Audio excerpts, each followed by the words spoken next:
जय जगन्नाथ सांग मैंने आपण मान गोटे फ्रेश मिनी ब्लॉग को स्वागत कर दूसरी सकाल आज करेन्ट ना आउ मो वीडियो केमी बन भावुली बाकी मो वीडियो बनैबी आपण मैंने दयाकोरी सब्सक्राइब लाइक शेयर कमेंट कर दिंतु। आज मु उपमा बन बेली मो परिवा नहीं गाजर बीट बीन्स फूलकोबी टमाटर पियाज कंचा लंका आलू को भल भाव काटी देइथिली आउ भल से ताकू पानी रे धोई देइथिली। धोई सारिबा परे गोटे कढ़ाई रे सुजी पकेकी ताकू टिके जस्ट हल्का भाजी देइथिली। आउ गोटे जगह को ये सुजी काढ़ी देकी से कढ़ाई रे मु तेल पकेइथिली सोरिष आउ अल्प जीरा टिके आउ कंचा लंका पियाज को पके भल से जारी देइथिली आउ रखिथिबा परिबा को सेथिरे पके देइथिली।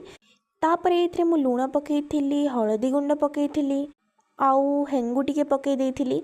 एटा ऑप्शनल अच्छे आपण मैंने पकई पारे न पकई पारे। तापर भल भाव में गोलई देकी घोड़े देइथिली किछि समय तापर काढ़ी देकी मु टमाटर पकई देइथिली आउ गोलई देकी घोड़े देइथिली। टिके सिझी आसला परे मु पानी दे देइथिली। पानीटा फुटिबा परे मु धनिया पत्र पकईथिली भाजिके रखिथिबा सुजी को मु पकई देइथिली आउ भल भाव में गोलई देइथिली। सुजीर गोटे गोटे दाना जमी पूरा खोली जीव से पर्यंत गोलैथिली आउ देखि पारथि केते भल होईची। आपण मन चाहिए एथिरे भुसुंग पत्र आउ बादाम पकई पारिबे मो पाखे नथिला बेले मु पकई नथिली।